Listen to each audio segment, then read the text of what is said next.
what a great crowd we have today. Record-breaking. You know I love record-breaking stuff. So happy to see so many of you here today. We're here to welcome you and to celebrate National Travel and Tourism Week.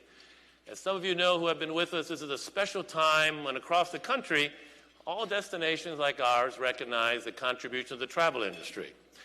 But we know there is no better place in the United States to celebrate the power of tourism than right here in Orlando. In fact, yes, you bet. In fact, dare I say that when it comes to tourism, Orlando is the nation's capital. Would you all agree? Absolutely. I say that for the benefit of my friend Roger Dow, who will come back later. But no, we are, as we love to say, the most visited destination in the United States. And the best example of how tourism can serve as an economic force that not only lifts up our local community, but we also lift up our entire state. And this is only possible because of all of you in this room who represent the more than 1,200 Visit Orlando member companies that make up Central Florida's hospitality industry. And we're even stronger, and you know why, because of our elected leaders who really recognize that this industry improves the economic stability of our community and the quality of life for all of our residents. So in a wonderful show of support for our industry, I'm very happy that today we have many of our elected leaders who took the time, along with many of our state representatives, to be here with us. Let me go ahead and start by introducing them, beginning with our Orange County Board of County Commissioners that are here with us today, beginning with our friend Orange County Mayor Teresa Jacobs.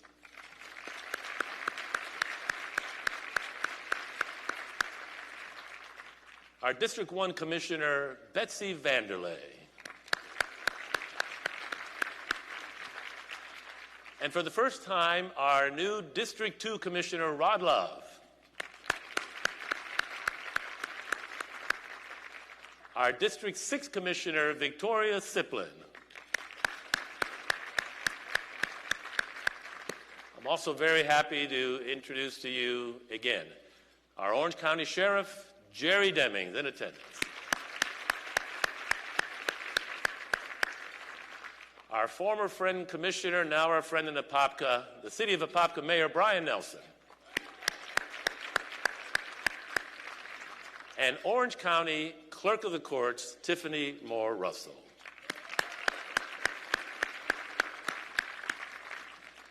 Today, we're also very pleased that we have several of our state representatives, beginning with Senator Victor Torres, District 15. Senator. Bobby Olszewski, District 44. Representative Rene Plasencia, District 50. And also we're happy that joining us is Sonia White and Aaron Waldron representing Congresswoman Val Demings' office. There we go, there they are. And Lauren Allen representing Congresswoman Stephanie Murphy's office. Lauren, there you are. Also from our Orange County Controller Phil Diamond's office, we have Chief Deputy Controller Peggy McGarity and Assistant Controller Barry Skinner. What a group. Let's go ahead one more time and thank these individuals for their leadership and what they do for our industry. And now it's a real pleasure for me to welcome to the stage a very good friend of our industry and of mine to share her own insights about today with you. Please join me in welcoming the Honorable Orange County Mayor Teresa Jacobs.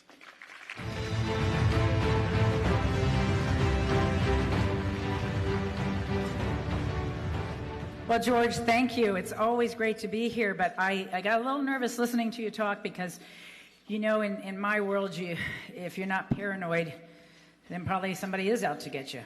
So I was wondering if perhaps you had the car recorded as I was driving down here, because I was having the same conversation. I mean, National Tourism Week. First of all, isn't every week in Orlando Tourism Week? Seriously.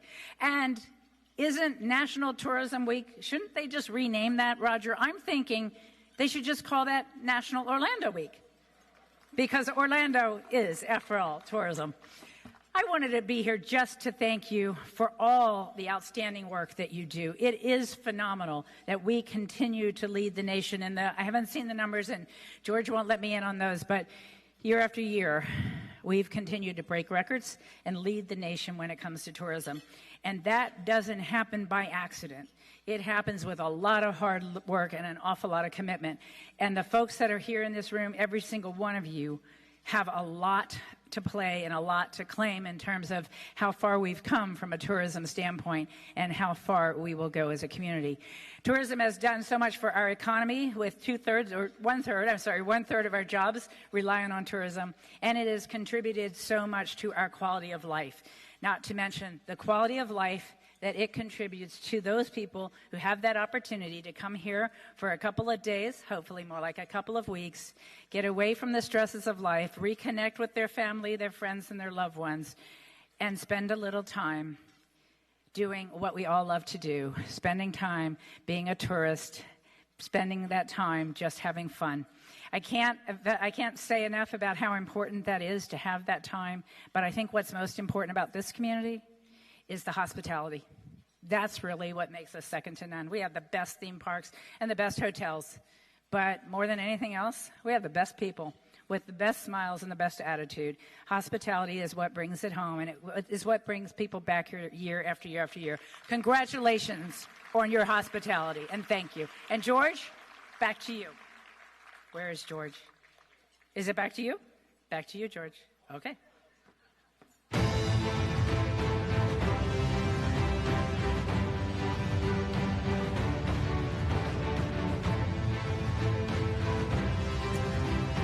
Awesome. Thank you, Mayor, for those great words. And as I said before, you're a complete, consistent track record of support for our industry. So now we kick off the keynote speaker portion of our event. As we celebrate this power of tourism this week, I felt it would be fitting to bring in literally two industry icons and also very longtime friends of mine as our special guests today. So let me begin by first introducing my good friend, Roger Dow, who joins us to lead the conversation with our keynote speaker. Let me tell you a little bit about this gentleman. Roger is president and CEO of the U.S. Travel Association out of Washington, D.C. It's a based organization that represents every single segment of travel in America. U.S. Travel actually champions a very pro-competition, pro-growth, pro-traveler agenda, and they're the advocates for policies that reduce the barriers to travel and improves travel's infrastructure. And of course, that's very important to the most visited destination in the country. In addition, his association provides essential research such as the Monthly Travel Trends Index and engages, connects, and informs the entire travel industry about events all year round. Prior to joining U.S. Travel in 2005, Dow advanced through the ranks at Marriott International in a tenure that took 34 years, where he rose to the Senior Vice President of Global and Field Sales, having started, mind you, as a lifeguard. How's that for a success story? So please join me, everyone, in welcoming our great friend to the stage, Roger Dow.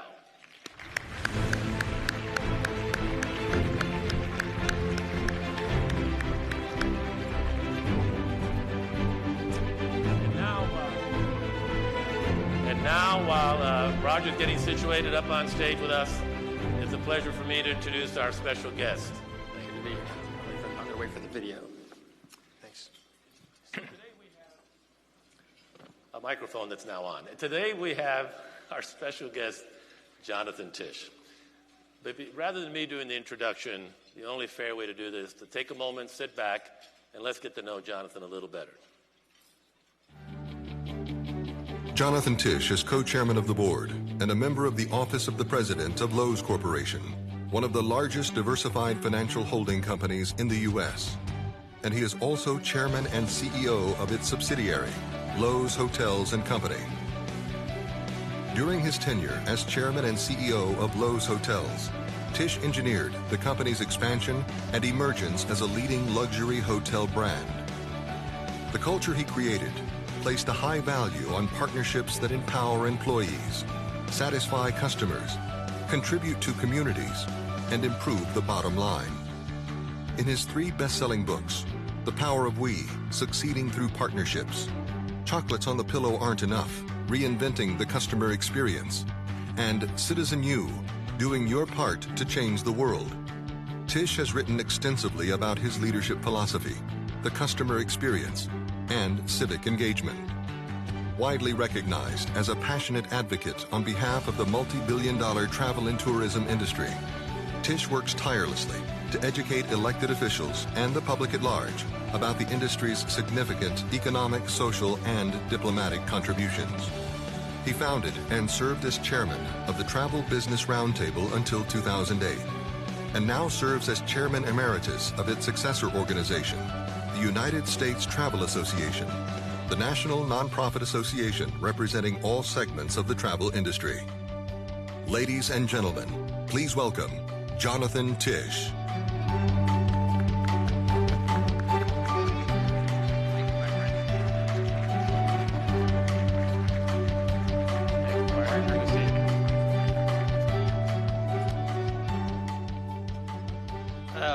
Welcome, John. As I look out the window, I should say, welcome to the world of Loews. It's all around here. Hey, it's great being here. First of all, George said this is going to be a fireside chat, and I don't see the fire, but I see Orlando's on fire in Orange County, so that must be it. Absolutely. I want to give a little shout-out before I start. First of all, George, great job. I get to see all the CVBs in the country, and without question, all of you represent, has to be one of the best relationships I've ever seen of private, public, elected officials all pushing in one direction, which is just phenomenal. And I've got so many members of our board that are here from all the parks and the lodging companies and the rental car companies and on, which I appreciate. But I'm turning the tables a little bit because John is usually the one that does all the interviewing. I can't tell you how many events I've been at, whether it's your hospitality school, whether it's the NYU lodging concert, what do you call it? NYU Hospitality Investment Conference. Investment Conference. There, John's had a TV show where he talks to many leaders around the world. So I'm going to chat a little about this. The video took 20 minutes of my introduction because I was going to talk about your background. Better that way.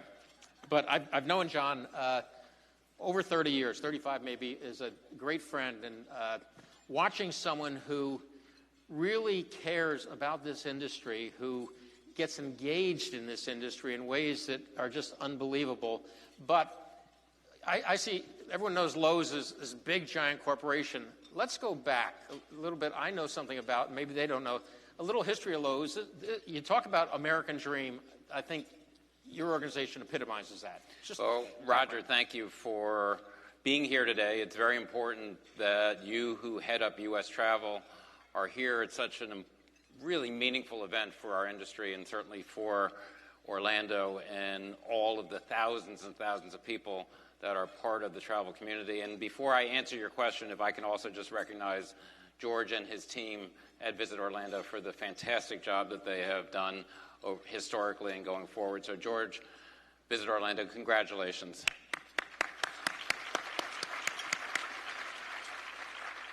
So let me take you back and everybody to Brooklyn, New York in the mid-40s. Obviously, the war was going on, and my father and uncle were with their parents trying to figure out how, when the war ended, they could work and what was going to be a viable opportunity for their family at the time. My uncle went to NYU Law School. My father started at Bucknell. He took a year off to join the Army, and then when the war ended, he went back to the University of Michigan, where he met my mother. Somewhat interestingly enough, my mother was from the Upper West Side of Manhattan. My father was from Brooklyn, and it took them both being on the steps of the undergraduate library in Ann Arbor to meet. So there is a strong passion for the University of Michigan, besides the fact that my wife went there, so go blue. Just have to get that in there. So they were living in Brooklyn, and they were in, I'm going to use a Yiddish term because it best describes what they were doing, but they were in the schmatte business, which is a nice way of saying that they were in the clothing business. But they read about an opportunity in a town called Lakewood, New Jersey, which is southwest of New York City, by car about an hour. And the opportunity was to lease and operate a summer camp. They didn't necessarily know what that entailed. They didn't have any experience whatsoever running a summer camp. But they said, let's give it a shot. They moved to Lakewood, and they ran this summer camp. There was a boys' camp, Camp Lincoln. There was a girls' camp, Camp Laurel, Lincoln Laurel. And they did that for about 2 years. And then the same owner of the camp said to them, I've got the big hotel in town. You all seem like very bright people. Do you want to operate the hotel? And that is, in 1949, how our family got into the hotel business. They took over a hotel called the Laurel and the Pines. And the Laurel and the Pines was mainly a winter resort. Obviously, this is way before jet travel. This is before the Caribbean. This is before people were getting on airplanes to go down to Florida. And they started their career in the hotel business. Now, they always had a sense of how to keep your costs down, how to understand the client, how to be responsive to markets. And eventually, they had this winter resort in New Jersey, but then they went to the Catskills and had a couple summer resorts. And their idea to hold down costs was to have one set of lobby furniture. So in the winter, the lobby furniture would sit in Lakewood, New Jersey, and then springtime would come around, they get a couple trucks, and they would bring the furniture up to the Catskills. And that was sort of how they would save a few bucks by using one set of furniture. I actually was born in 1953 in Atlantic City because at that point they had ventured into other opportunities in lodging. And the most famous hotel that the family had in Lakewood was a property called the Traymore. And for those of you that may remember the movie Atlantic City with Burt Lancaster, the opening scene is this building imploding. That was the Traymore, because in the late 60s, as you know, Roger, when Atlantic City started to suffer, nobody was going. They didn't know what to do with the hotel, so they imploded it. And actually, the land that the Traymore sat on still has not been constructed. Nothing is there. And then my father and uncle really, with their parents, decided to take a chance, and they went south to the great state of Florida. And in 1956, a little further south of here, they opened the Americana of Bal Harbour, which you remember because it was an iconic hotel. And I say they took a chance because at that point, all of the development in Florida, Miami, had been further south with the Fontainebleau, the Eden Rock. But here they're building in Bal Harbour, 96th Street, 700 rooms, about 40,000 square feet of meeting space. And they built that for $7 million. And many years later, when I was building Loews Miami Beach Hotel, which has been open for close to 20 years, and my father would say, are you on time and are you on budget? I said, yes, we're on time, yes, we're on budget. And I said, well, when you built the Americana, you big shot. You had no budget and you had no schedule, so it's easy to do that. So the Americana opens, and then the family was really very much a part of the lodging industry. And as many people who have been in this industry a long time know, this was a chance for our family to understand the meetings side of our industry, something that you made a very, very significant contribution to our industry in that part of demand generators. And the hotel went on to add rooms and became a classic property. In 1959, things changed a bit. The hotel was doing very, very well. But my father and uncle noticed that MGM and Loews Theaters, which happened to be one company, were separated under antitrust. And so they became two public companies. And my father and uncle started buying the shares of Loews Theaters, not because they necessarily wanted to be in the movie exhibition business, but they wanted the land underneath the theaters to build hotels. They completed the purchase in 1959. Our family moved up to New York. And the first hotel that they built on a former site of what was the Loews Lexington Theater. And if you remember that very famous site of Marilyn Monroe with her skirt coming up, standing on a subway grate, that was taken in what was in front of what was the Loews Lexington Theater. They tore that down and they built the Summit Hotel. Summit Hotel on 53rd and Lex, and that opened in '63. And that was the first new hotel on the east side of Manhattan in some 40 years. From there, they built the Americana, they built the City Square, and at one point we owned 9 hotels in New York City, which is nothing in today's world compared to the Marriotts, the Hiltons, the IHGs, the Hyatts.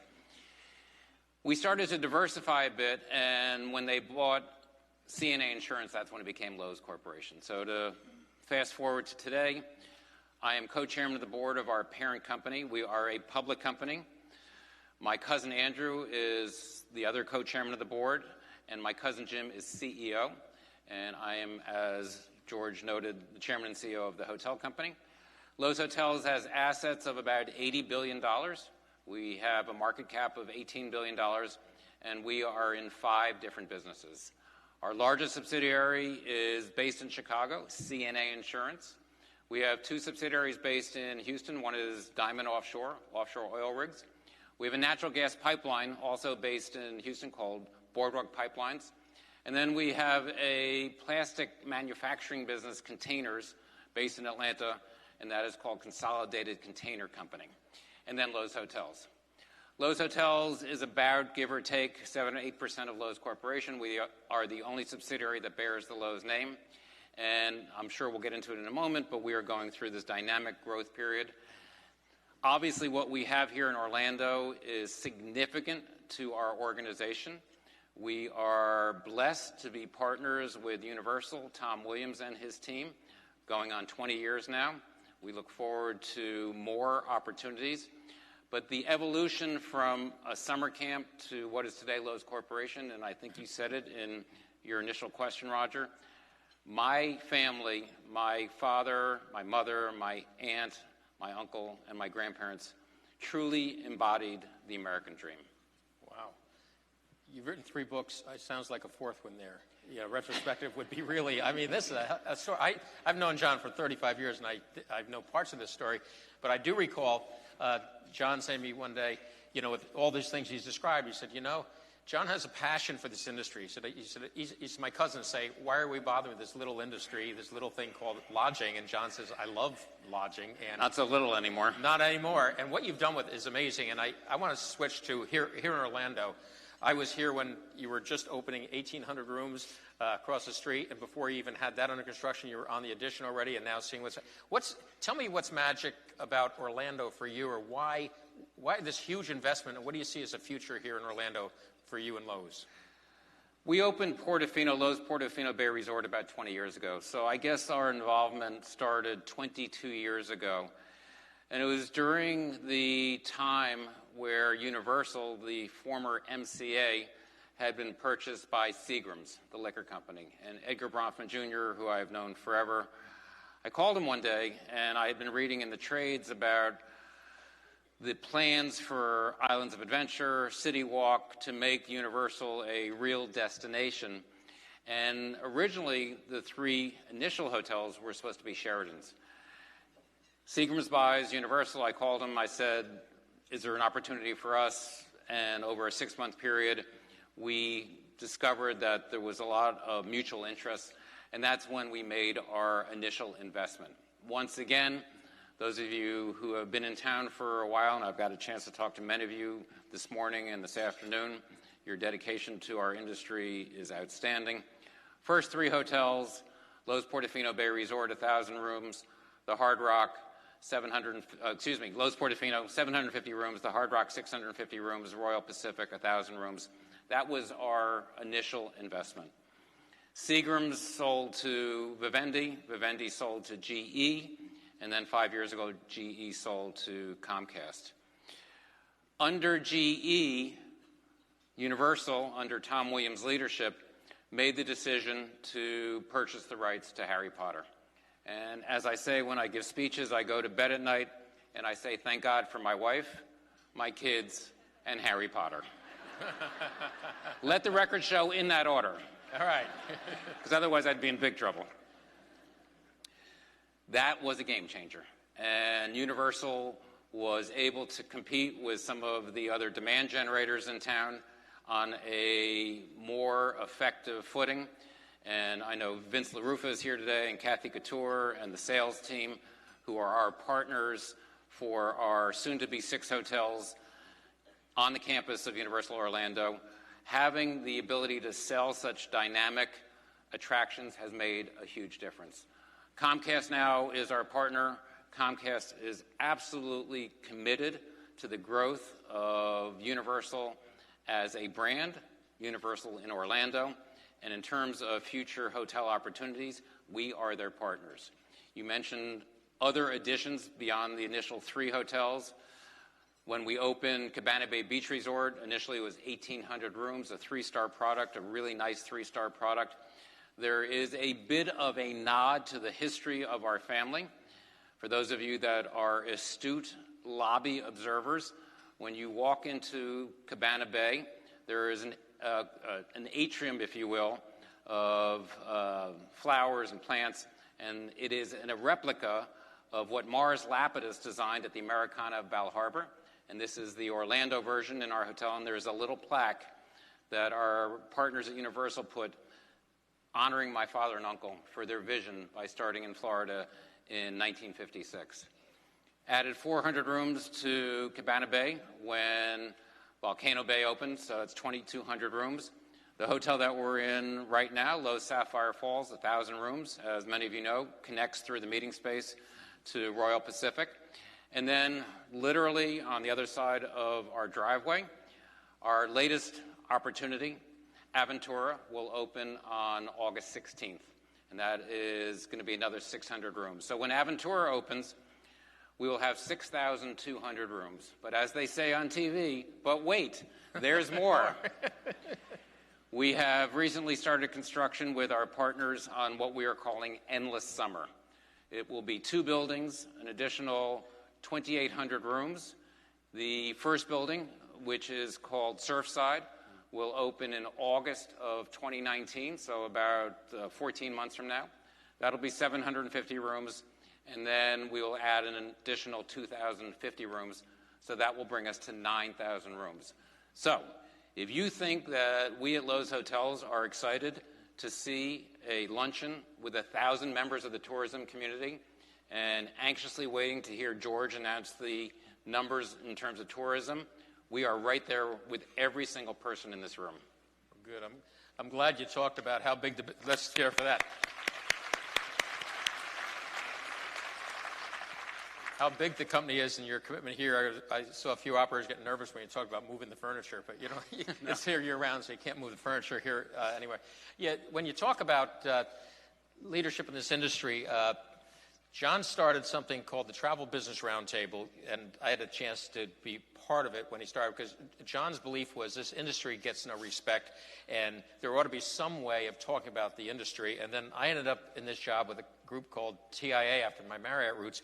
My first phone call was to John and said, let's talk about how we work together. And we formed a partnership of our 2 organizations, which became U.S. Travel, John, our chairman emeritus.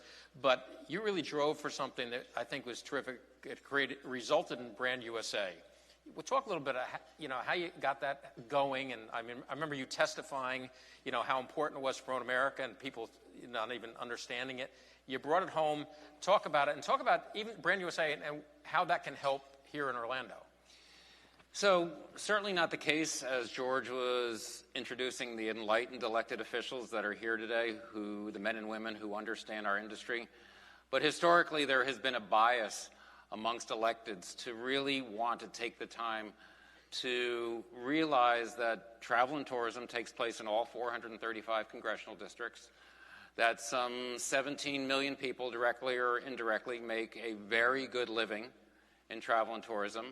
We are the embodiment of the American dream.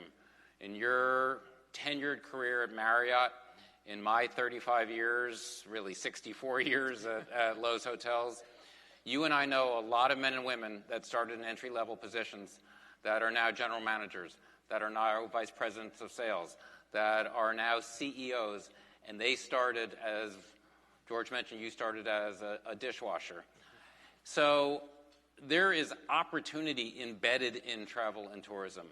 And I would talk to elected officials, and there would be a blank look on their face. And I would walk with your former boss, who I have such respect for, Bill Marriott. And Bill and I come from different ends of the political spectrum. I'll let you figure that one out. It's over here. But we are very good friends, as Roger knows, and we would walk into elected's office and say, sir, ma'am, do you realize that in your district, more people work in travel and tourism than work in manufacturing, than work in healthcare, that work in education? And they would have this blank look on their face.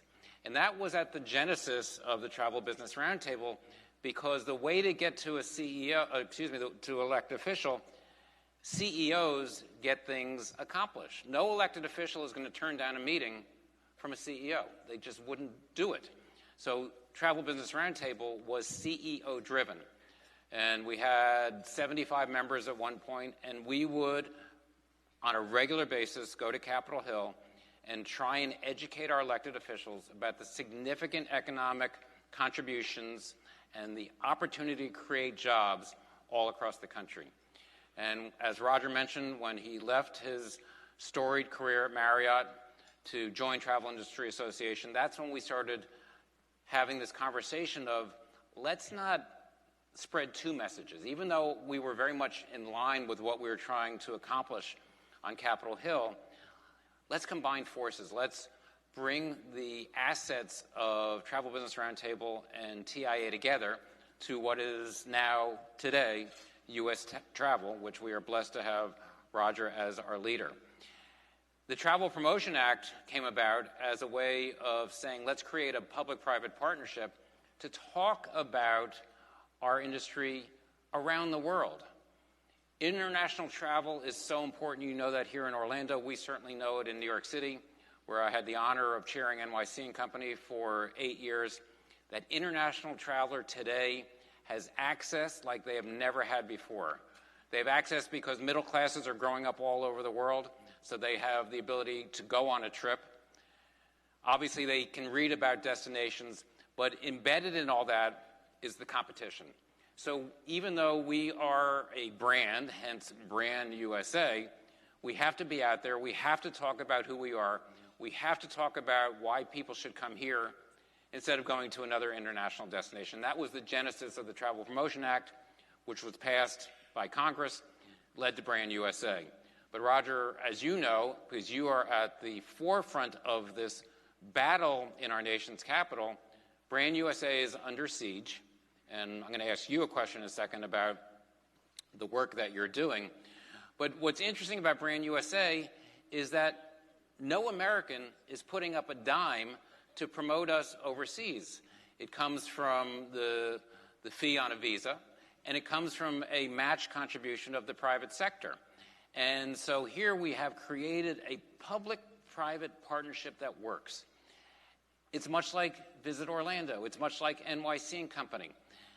This is what we do well. We spread the message, but Brand USA is under tremendous pressure. And Roger, I know once again that you are there fighting this battle. Maybe you can give us all an update, because Brand USA, their funding mechanism was taken out of the most recent budget. Yeah. What happens is the way Brand USA works, as John just explained, but it was authorized for 5 years. So we had to get it reauthorized. And when we did through 2020, the vote was like 340 to 90 something. It was like, if it was a fight, they would have stopped it. I mean, you don't see votes like that anymore because it is a white hat industry. But then what happened is the funding mechanism, they pushed forward to 2027. We said, oh, good news. And then when the Trump budget came out, and I'm sure it was some 14-year-old in the budget department putting things together, but just looking at things that they could put together on tax break, one of the things they said, after 2020, we'll take all that money from Brand USA and we'll put it to the general fund, which is, as my favorite philosopher, Forrest Gump, says, stupid is as stupid does. Why would you stop promoting something that brings in billions of dollars for the measly? So we've got a job right now is to get them to undo that, and it's called a mistake. And we have great support. Your friend Chuck Schumer's supporting it, Amy Klobuchar, Roy Blunt. So on both sides, yeah, we have a lot of people behind this. But we as an industry have to get the word out to our elected officials in Washington how important this is, not only to big areas like Orlando, Orange County, but it levels the playing field for the rest of America that doesn't have the budgets, but for all of us. So we'll get it back. I always say Brand USA is here to stay, but it's going to be a tough little battle to pull that out and get it back in again. So that's a big deal. Let me ask you one question. You were one of the first people that started really campaigning on America's infrastructure. You started talking about America's tired infrastructure, and a lot of our CEOs weren't even thinking about it. But you started trying to draw the link between infrastructure and travel and where it could impede. Talk about, how you got on that and the challenge you see. So my epiphany, and I live in New York, where obviously we have challenges everywhere, above ground, below ground, airports. But I did have a moment of clarity, and my wife and two of our kids were in Hong Kong, and this is about 10 years ago, and we flew from the airport in Hong Kong to JFK. Tom Friedman came up with a great line to describe that experience. He said it's like going from the Jetsons to the Flintstones. And it was so true. And I landed at JFK, and the challenges of going through Customs and Border Patrol, of finding taxis, of getting cars, of getting your bag. And as Chuck Schumer has said, our airports in New York are really comparable to something you'd see in a third world country. It was at that inflection point where I talked to some of my colleagues and said, this is a serious challenge. We know that America is facing a crumbling infrastructure, but we need to understand it as it relates to the travel and tourism industry. Here we do a very effective job of saying, visit our destination, come spend your disposable dollars, come for a business meeting, attend an association gathering.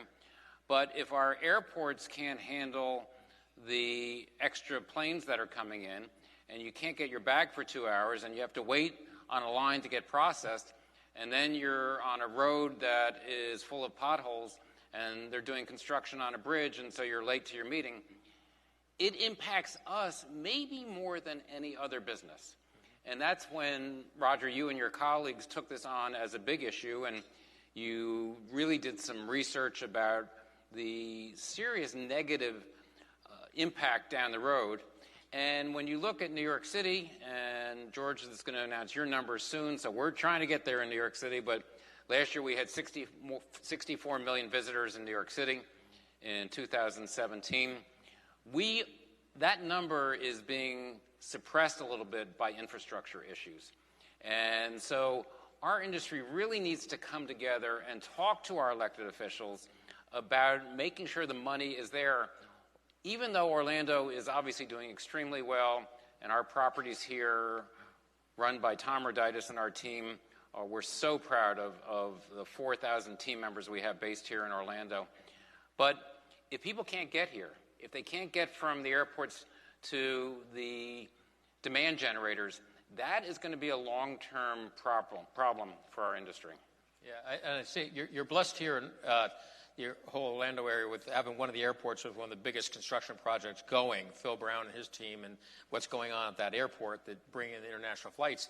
But it's also the road system. I know you're working on it, but I live in St. Petersburg, Florida, work in Washington, but you have to get out of there every once in a while. So I live in St. Petersburg, Florida, and I also have a condo on the East Coast, and we drive across I-4, and it's this, when you get to this Orlando area, you never know. Sometimes you can zip right through. Other times you can sit there, and this whole thing, I think you're right on how it impacts us. I want to switch gears a little bit on leadership. You get a chance, obviously, you've interviewed on your TV show, I've watched many of them, you've interviewed some of the great leaders, not in the travel industry, but all over. But yourself, I mean, you're engaged. I mean, John, you don't have to do this, but you do. And I see you go in the hotels, you walk in, you talk to people. But talk about some lessons from leadership and what you've learned from that, and just maybe some suggestions to folks here on their careers. I would say that the initial lessons learned came from people very close to me. My father, my uncle, my mother, my aunt. My first book was called The Power of We Succeeding Through Partnerships, and I got to witness some incredible partnerships growing up. The relationship between my uncle Larry Tisch, who was considered Mr. Inside, financial genius. He could be having a conversation with you, ask you 5 questions about what you do for a living, and he would know more about your business than you would. He just had a way of thinking through really complex minutia as it relates to numbers, and that's what allowed us to be in a place that we are today, blessed to run Loews Corporation. My father was Mr. Outside, and you knew my father. Very well. Bob Tisch was a legend in this industry, and he just had a way of communicating with the constituencies that are so important to us, obviously our guests, our team members, and the communities where we operate and do business. My father was the founder of what is today a term that's used all over the world, the power breakfast. It actually started at the Loews Regency Hotel in the mid-'70s. And he would go in and just be able to schmooze, if you will, with our guests and our team members and know where the servers' kids went to college. So to learn from those lessons has been really important to my cousins and myself. So they were mentors, other people that I've watched in business. And you were mentioning my show, Now Who's Boss, Beyond the Boardroom, where I did 56 interviews. And the common theme was that nothing happens without hard work. Nothing happens without discipline, understanding and measuring risk, having a sense of asset allocation, but also to a person, man and woman, they treated people with respect. And they allowed their team members, no matter where they stood in an organization, whether it was big or small, to have a sense of who they were. And they created an environment where people were asked to do their jobs, but they were also given the tools to be able to be successful. And to a person, that sense of listening, understanding, respecting, being disciplined, being transparent, came through in all the interviews that I did. And the one line of many that I still think about, Dick Parsons, when he was running Time Warner, CEO of Time Warner, obviously a huge global company, he said a good CEO gets people to believe in him or her. A great CEO gets people to believe in themselves. That's what leadership is about. And the difficulty with leadership as these organizations continue to grow and become more complex in an ever-changing world is ensuring that the message from those of you that are at the top of the food chain gets disseminated down to the organization. We have 10,000 team members at Loews Hotels. We have 6 hotels currently under construction in this country, 3 here, as I mentioned, 3 more coming in the next 2 years. So we're going to expand. We'll probably be at 15,000. Once again, we only have 24 existing. We're not the scale, the size of the Marriotts, the Hiltons, the IHGs, the Hyatts of the world. But we are really on this very deliberate growth pattern, is how do you get people in your organization to understand what, as a group, you are trying to accomplish? And how do you keep the communication, the dialogue going so that people have buy-in at every level of the organization? I sit in an office on 61st Street and Madison Avenue, and I can work with the 5 or 6 men and women who report to me, but we've got to get that message. We've got to get the ideals. We've got to get the real clarity of purpose and mission and inclusiveness. We've got to disseminate that to 10,000 people. That's the difficult part of leadership. And good leaders, the strong men and women at the top of these organizations, know how to create that environment where everybody has buy-in and everybody feels that they're part of doing something special. I know a lot of your senior executives, but I came in yesterday, and a gentleman named Ray, who was greeted me at the door, had a VIP services. I think he was waiting for you and mixed us up. But the bottom line is, he walked me up to my room, and I got the story of what this company means to him. He talked about getting a job, starting as a desk clerk, and then a front desk manager, and then this manager, and he's 19 years here, and he said, here I can do whatever I want. He said, I have the ability to grow my career, and it was just what you said, to see that epitomized in this gentleman, who is a real gentleman, by the way.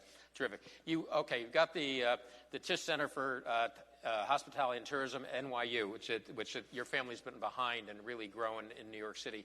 What do you see with the students, the upcoming students? Anything different in the way we're approaching this new generation that's coming in to sit in these chairs 5 years, 10 years from now? Well, certainly to make generalizations about millennials, we could be here until true. Saturday talking about this new generation of men and women, young men and women who are going to be sitting where you and I are in the next 25 to 30 years. They are different, that is for sure. I have a 27-year-old, a 24-year-old, and a 15-year-old, so I get to see firsthand their view of the world. I think the challenge that we're all going to face is a sense of longevity. You were at Marriott for 30-plus years. I can go through this room, and I know a lot of the people here, and I talk to you about your careers. We may not be seeing people work for organizations such as ours for that kind of tenure. I think that their attention span, due to all the reasons we know about, whether it's technology, whether it's how they get their news, how they get their information, the fact that they are addicted to Instagram and YouTube, their attention span is that of a gnat. And so, and that's gonna be a challenge for us. And as we try to hire and have a bit of a competitive edge on the companies that we go up against for the same kind of business, we're also up against them for creating an environment that is welcoming to new men and women that we're trying to bring into our organization. So we're trying to hire, others are trying to hire, and that's where leadership, going back a moment, is so important.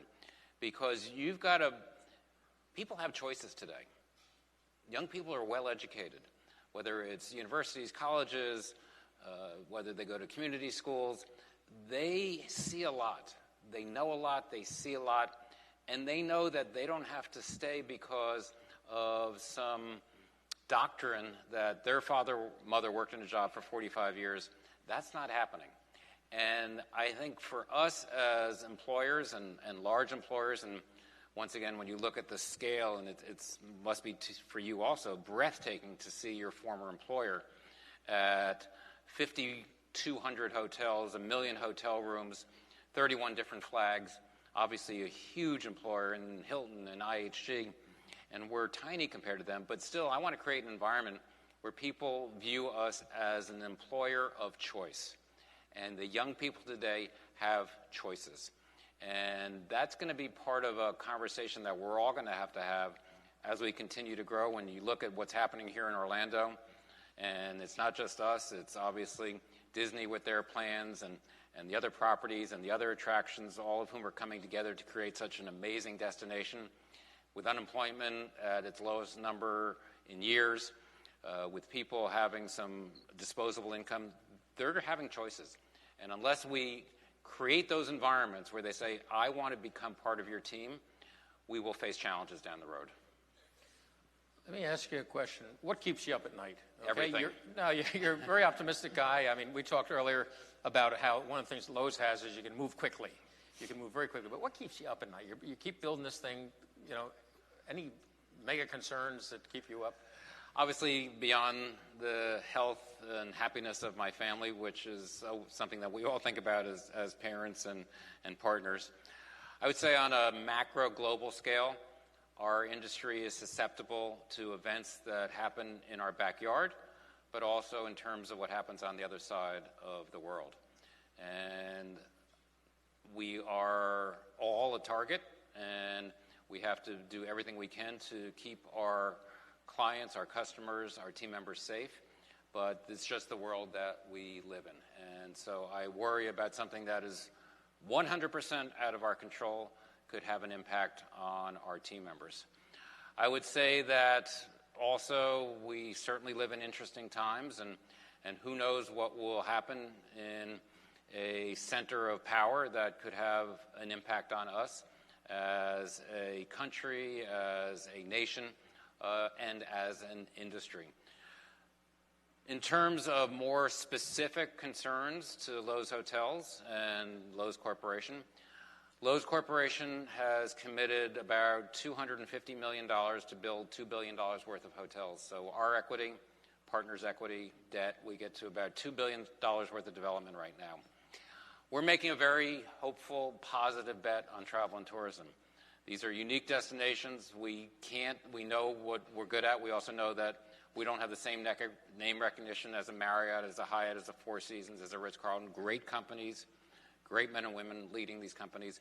But we know who we are and we know who we're not. But we're finding opportunities for growth with partners in Arlington, Texas, with the Texas Rangers and the Cordish Company in St. Louis, with the DeWitt family who owns the St. Louis Cardinals, Kansas City, where we're building an 800-room convention center hotel, 65,000 square feet of dedicated meeting space connected to the convention center across the street, diagonally across from the Kaufman Arts Center, the 3 properties we have here. So this is a big bet on behalf of our company. Yes, we're a large corporation, but still our job, my cousins and myself, is to really think through asset allocation. And we are using Loews Corp capital to invest in Loews hotels. And so I think when people ask me what I worry about, I say I am positive, I am optimistic. Look at the role that we see for growth in our organization. That says a lot about our feelings on the future. But we live in a world where things can happen, and there are unintended consequences to a lot of decisions that are made with seats of power. Wow. John, in 2002, you were named into our Industry Hall of Leaders. That's 16, 17 years ago, and you haven't stopped. I want to thank you, one of the great guys in our industry, John Tisch. Roger, thank you. Thank you all. Thank you. Thank you, my friend. Thank you, buddy. Thank you. All right, now we're going to bring up Don Engford. Don, please come up, your chair.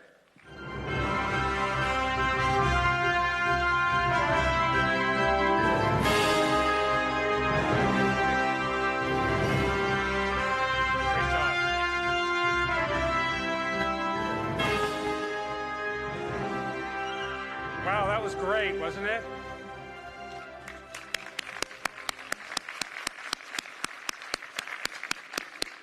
Hello, everybody. It's a great day for Orlando. And an early happy Mother's Day to all the mothers here. For those of you that haven't been thinking about it yet, you have 2 days left. So on behalf of our Orlando tourism community, thank you, Jonathan and Roger. We appreciate hearing your experiences and insights learned from leading such iconic organizations, as well as your thoughts on where we're heading into the future. The theme of National Travel and Tourism Week is Travel Then and Now, celebrating the contributions and accomplishments of the U.S. travel community over the years. Orlando's always evolving, not only our offering for our visitors, but also the creative way that we market and sell the destination to bring them here. Now, while it's fun to go way, way back to our early days, that would take a lot more time than we have today. So for today's event, we decided to look at a 5-year snapshot showing the incredible impact that our industry can make in even a relatively short period of time. Orlando's reached heights in 5 years that would take other destinations many decades to achieve. Just to give you some perspective, just 5 years ago, The Hunger Games was breaking box office records. Season 1 of the Game of Thrones debuted. We're now on season 8. Instagram was gaining popularity and Snapchat was launched. And the term selfie was officially added to the dictionary. In fact, speaking of selfies, let's take advantage of the crowd here and let's do a selfie. Okay, smile everybody. Okay, thanks, that was fun. Not quite Ellen DeGeneres, but now back to 5 years ago. The Orlando tourism industry was happily celebrating 57 million visitors. As big as we were, it seemed unimaginable that we would increase that number by another 20%. But we did. We've often heard Mayor Jacobs say that we're a community of collaboration. Our local leaders here today, our business partners, and your Visit Orlando team all work together to help our destination succeed. We are a destination that is continually growing, adding more unique experiences each year than anywhere else in the world. Here's an amazing fact. In just the last 5 years, our destination has opened up 112 new attractions, resorts, and dining venues. 112 additions.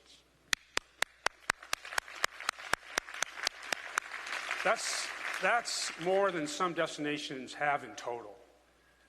And not only that, but the experiences that we have in Orlando create an emotional connection for our visitors. Really, no other destination has this type of lifetime bond with their fans and with the others. Recognizing that as a unique strength, Visit Orlando has created our first branding campaign for our destination that focuses on how people feel. And not just on the leisure side, we also created programs that firmly established Orlando as a top destination for meetings and conventions, and we changed the perception that Orlando is not a top-tier dining destination. A lot of progress has been made. And in addition to the marketing sales effort that helped us get to where we are today, I'm also proud of how Visit Orlando team worked with so many of you to swiftly and aggressively protect the reputation of our vacation destination during an unprecedented number of crises. In just the last 2 years, our communities faced the Pulse tragedy, Zika concerns, and 2 hurricanes. Visit Orlando took the lead to serve as the voice of our tourism industry during these trying times, communicating and reassuring visitors, convention groups, industry clients, and media all over the globe, and created successful rebound efforts so that everybody knew that Orlando was open and ready to welcome them. So for both the good times and the difficult times, we thank all of you today, from our local leaders to our members, who helped make all this happen. It's by working together, as we've been talking about, that we'll continue to reinforce our lead as the most visited destination in the country, which means obviously we are Americans' favorite destination also. And now for the moment we're all eager for, when we see the result of our great work in the past year, I'd like to welcome Mayor Jacobs and George back to the stage.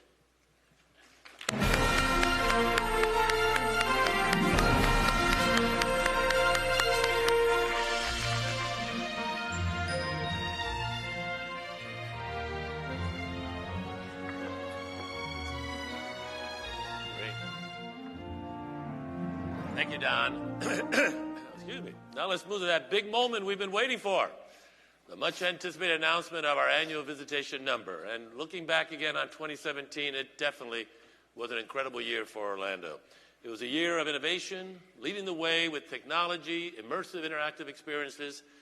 We debuted more than 20 new attractions last year, along with resorts and dining venues. The theme parks launched blockbuster new attractions, including new lands and even an entirely new park with Volcano Bay. We promoted the year of sports with new venues such as the USTA National Campus, the new soccer stadium, and of course, our first year hosting the NFL Pro Bowl.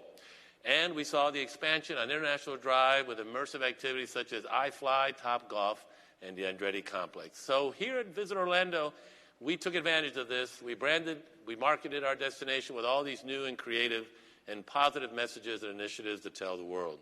So recognizing the growing strength of the U.S. economy, we also decided to increase our efforts to attract more domestic visitors, and we doubled down on our important New York and Northeast regions.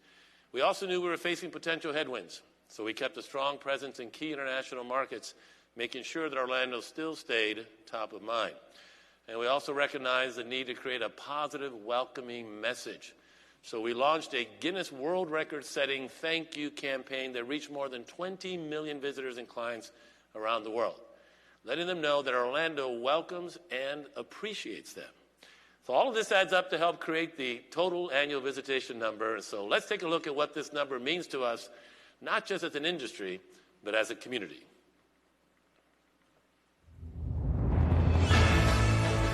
Welcoming visitors from near and far is a time-honored tradition. But no one does this better than Orlando, and the numbers tell that story.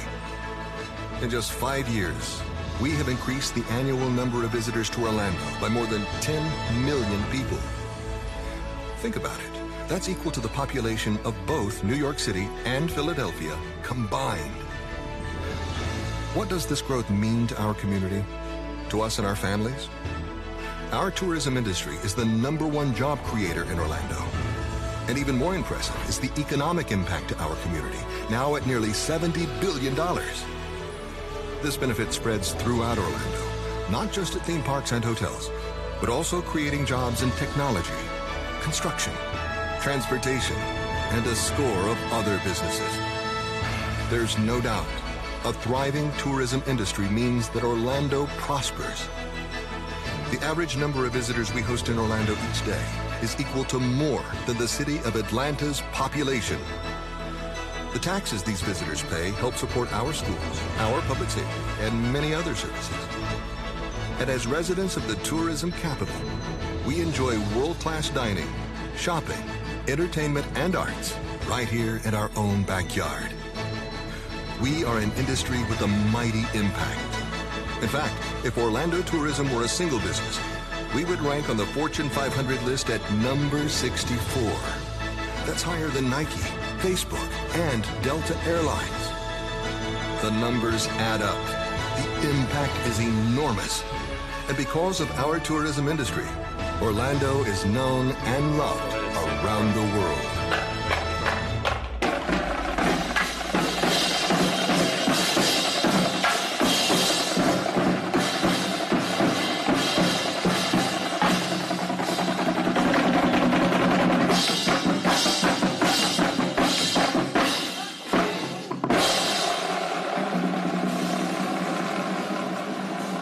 Ladies and gentlemen, please join us in celebrating today's historic milestone for our nation's travel industry.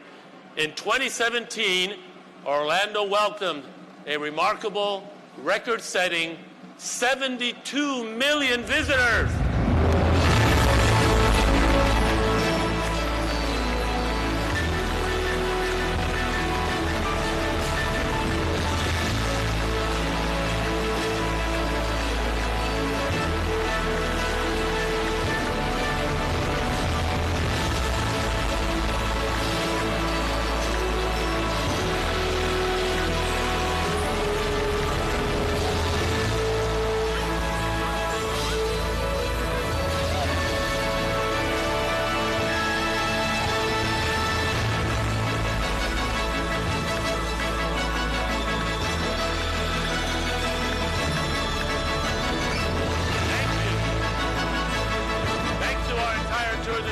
Our community leaders, and most importantly, our visitors, will make Orlando not just the #1 destination in the United States again for 2017, but the first to reach over 70 million visitors. And as a memento of this event, our friends at Coca-Cola have created a signature Share a Coke bottle for each of you to remember this milestone. So pick one up on your way out. And again, thank you all so much for everything you do. Have a wonderful day.